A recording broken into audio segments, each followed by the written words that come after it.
Hello everyone. In this video, I wanted to go ahead and show you guys how you can edit the access request settings on your SharePoint site. So to do this, you just have to head over to the cogwheel, site permissions, advanced permission settings. And then once it loads, you have the access request settings here towards the top of the page.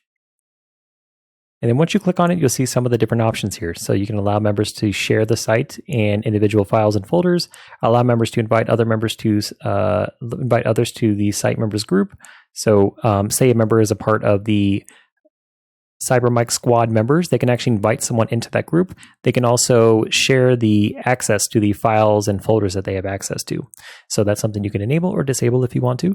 You can allow access requests. So I'm sure a lot of you have seen the famous message that you get when you try to access something on SharePoint you don't have access to. You're brought to a page where you can type in your message and then request access.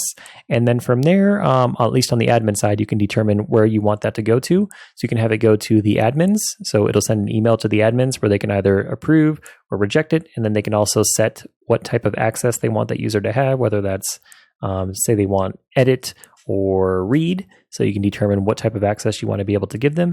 And you can also include a custom message there as well for the access on the access request page.